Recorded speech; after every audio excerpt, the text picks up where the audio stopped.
Morning friends.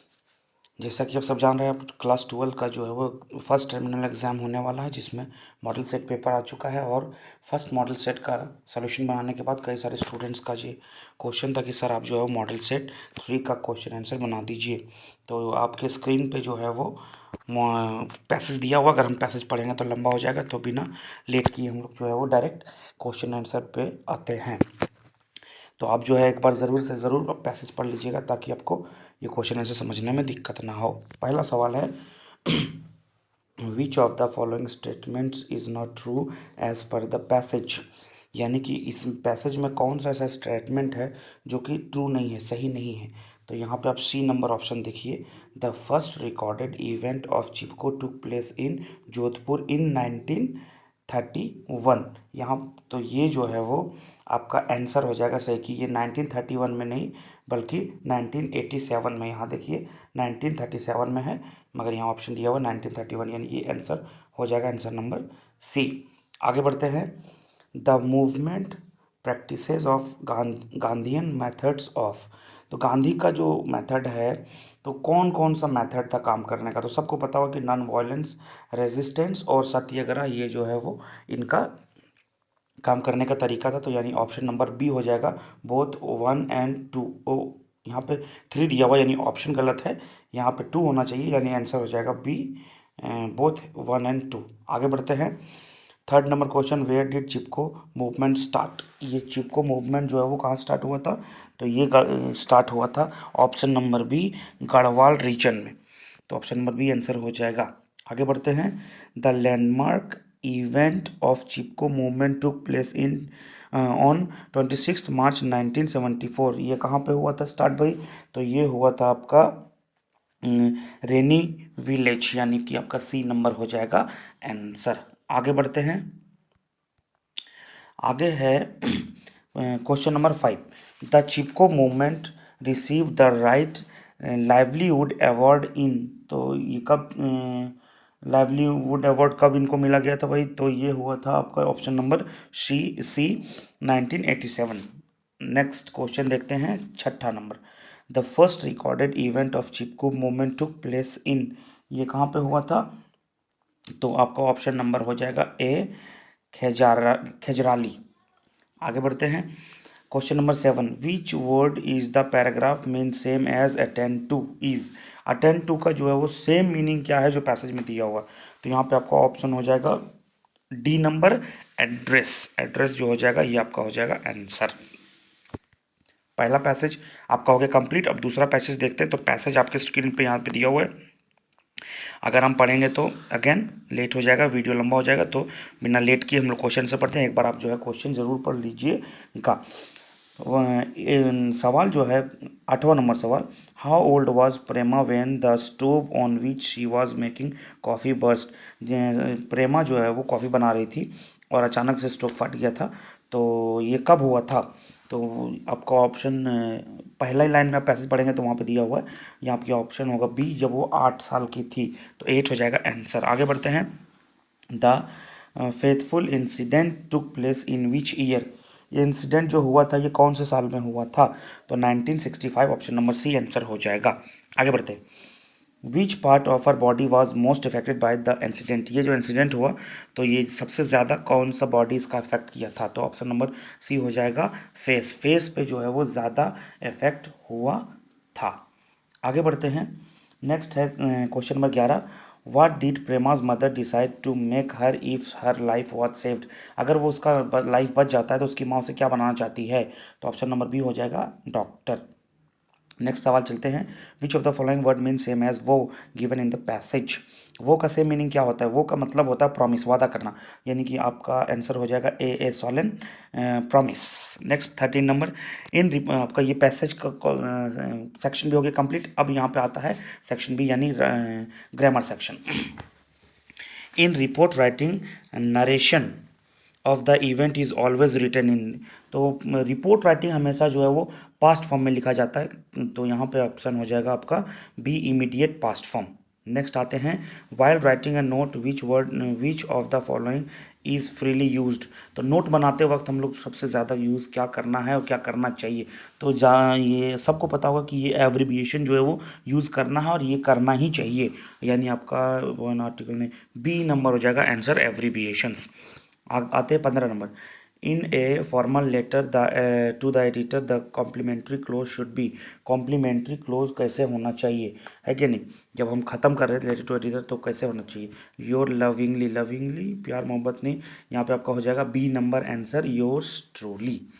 आगे आते हैं 16वां number. At which place with love can be use in an informal letter. Informal letter जो है वो विथ लव कहाँ यूज़ करते हैं, तो विथ लव हम लोग जो है वो हमेशा जब हम इनफॉर्मल लेटर लिख रहे होते हैं तो लास्ट में हम लिखते हैं आपका प्यारा बेटा या आपकी प्यारी बेटी, यानी कि आंसर हो जाएगा ए नंबर क्लोजिंग। आगे बढ़ते हैं 17 नंबर है। Suppose we do not know the recipient's name of the letter, how can we address the recipients. अगर हम जो लेटर लिख रहे हैं और वहाँ का रेसिपेंट्स का नाम नहीं जान रहे हैं तो कैसे लिखेंगे, यानी कि क्या लिखेंगे लेटर में, तो डियर, डियर मिस्टर मिसेस नहीं, हेलो नहीं, डियर सर और डियर मैडम, जी ऑप्शन नंबर सी हो जाएगा आंसर आपका डियर सर और डियर मैडम। आगे बढ़ते हैं 18 number. Who should be kept in mind while writing a good article. Article लिखते वक्त क्या दिमाग में रखना चाहिए, एडिटर तो न्यूज़पेपर, न्यूज़पेपर का तो काम नहीं है तो 1 और 2 आंसर नहीं होगा, रीडर्स एंड देयर मूड, जी ये सी नंबर हो जाएगा आंसर, क्योंकि इंग्लिश टीचर जो है वो मूड में क्यों रखेंगे। आगे बढ़ते हैं 19 नंबर सवाल। 19 नंबर सवाल क्वेश्चन बोलता है कि द हेडिंग या subject of A notice should be. कैसा होना चाहिए, तो कोई भी चीज़ का स्पेशली नोटिस वगैरह का जो हम हेडिंग डालते हैं चाहे वो आर्टिकल में का ही क्यों ना हो, ये शॉर्ट होना चाहिए, तो यहाँ पे आंसर हो जाएगा B brief and catchy. Short मतलब ऐसा नहीं कि लिख देंगे 3 चाहे 4, कैची होना चाहिए, मतलब लगना चाहिए कि हाँ ठीक है सही बात। आगे बढ़ते हैं 20वां number question. Where is the salutation placed in a notice. Notice में सैल्यूटेशन होता ही नहीं है, यानी कि जस्ट अबव ए नहीं होगा, जस्ट बिलो नहीं, बी नहीं होगा, अलॉन्ग विद ई नहीं होगा, देयर इज़ नो जी, ये आपका डी नंबर आंसर हो जाएगा। There is no need to write salutation in a notice. Notice में सैल्यूटेशन लिखने की ज़रूरत है ही नहीं। आगे बढ़ते हैं 21 number question. Which fear of his, यानी कि यहाँ पे आपका ग्रामर सेक्शन हो गया खत्म। अब डायरेक्ट आते हैं 20 नंबर से बुक वाला सवाल, सॉरी 21 नंबर से। Which fear of his life Douglas talks about in. ये डगलस का बात है, यानी कि बुक ऑफ डीप वाटर में जो है वो, तो डीप वाटर यानी वाटर जिसमें रहेगा वही आंसर हो जाएगा, यानी fear of water A number answer हो जाएगा। 22 नंबर क्वेश्चन बढ़ते हैं। How old was Douglas when he decided to learn to swim. कब वो डिसाइड किया था कि हम स्विम सीखेंगे, तो यहाँ पे आपका हो जाएगा ऑप्शन नंबर ए 10 और 11 ईयर्स ओल्ड। आगे बढ़ते हैं। Which attitude of M surprise French. French जो कौन सा एटीट्यूड देखा टीचर का जो वो सरप्राइज हो गया, तो ऑप्शन नंबर ए हो जाएगा सॉफ्ट एंड काइंड। आगे बढ़ते हैं। When people are enslaved what key do they have to the prison according to M Hemal.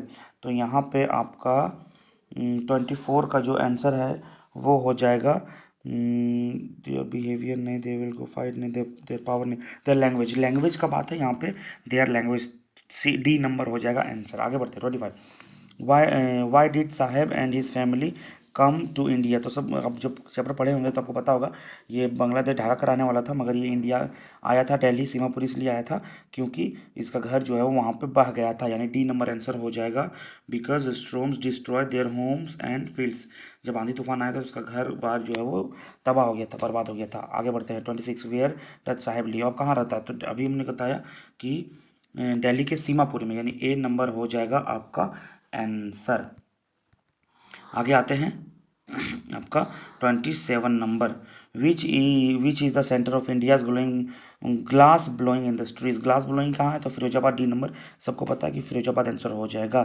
In what kind of house does Mukesh live. Mukesh किस तरह का घर में रहता है, तो ऑप्शन नंबर हो जाएगा बिग हाउस नहीं, स्मॉल हाउस नहीं, सी हाउ बिल्ट हट। ये इसका घर थोड़ा सा बना हुआ था, थोड़ा सा टूट के नया बन रहा था, तो सी नंबर आंसर हो जाएगा। यहाँ पे भी आपका हो जाता है आपका कहानी यानी प्रोज का जो है वो सेक्शन हो जाता है कंप्लीट। अब यहाँ पे आता है पोएट्री यानी पोएम का सेक्शन शुरू होता है। What symbol from the nature does the poet use to prove the that keeping quiet is not total inactivity. तो 28 का जो आंसर हो जाएगा, 28 नहीं सॉरी 29 का आंसर हो जाएगा अर्थ। आप पैराग्राफ पढ़ते होंगे तो लास्ट पैराग्राफ में जो है वो लिखा हुआ है कि the earth can teach us, यानी आंसर हो जाएगा अर्थ, बी नंबर आंसर हो जाएगा आपका, बी नंबर हो जाएगा आपका आंसर। आगे बढ़ते हैं 30 number question. Fisherman in the cold sea would not harms. Fisherman जो है वो किसको हार्म नहीं पहुंचाएगा, यानी हानि नहीं पहुंचाएगा। तो फिशरमैन है तो हाथी को तो चोट पहुंचाएगा नहीं, फिशरमैन यानी फिश को चोट नहीं पहुंचाएगा, फिश यहाँ पे है नहीं, यानी वेल्स, वेल्स फिश है, यानी आपका बी नंबर हो जाएगा आंसर। आगे बढ़ते हैं। वाई वाज मदर्स फेस पेल। माँ का जो चेहरा था वो मुरझाया हुआ क्यों था, एकदम रूखा सूखा क्यों लग रहा था। तो इसका आंसर हो जाएगा A number, due to her age, क्योंकि एज भी ज़्यादा हो गया था। तो आप इसका हेडिंग आप देखेंगे तो हेडिंग ही है माई मदर एट 66। आगे बढ़ते हैं 32 number. What is poets childhood fear. बच्चा जो पोएट है उसका बचपन का जो है वो डर क्या है। तो डर क्या है भाई, तो सी नंबर आंसर हो जाएगा losing her mother for ever, माँ को हमेशा के लिए खोने का डर। आगे बढ़ते हैं 33 number. Identify the literary device in like rootless weeds. तो इसका जो आंसर हो जाएगा ये आपका हो जाएगा ए नंबर सिमिली। आगे बढ़ते हैं। What do the governor inspector visitor in the poem depict. तो यहाँ पे ऑप्शन हो जाएगा, यहाँ पे हायर ऑफिशियल नहीं, पॉलिटिकल पीपल नहीं, गवर्नमेंट ऑफिशियल्स नहीं, डी नंबर आंसर हो जाएगा पावरफुल एंड इन्फ्लुएंशियल पीपल। आगे बढ़ते हैं 35। How many times zones did the Tishani Doshi cross during her journey.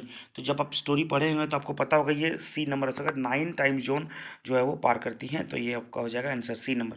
36 आते हैं। For how many years has the programme students on ice been in operation. तो यहाँ अगर आप कहानी पढ़े होंगे तो भी आपको याद होगा कि ये 6 साल के लिए चला था, यानी बी नंबर आंसर हो जाएगा 6 ईयर्स। आगे बढ़ते हैं। Let tigers be aware who said this.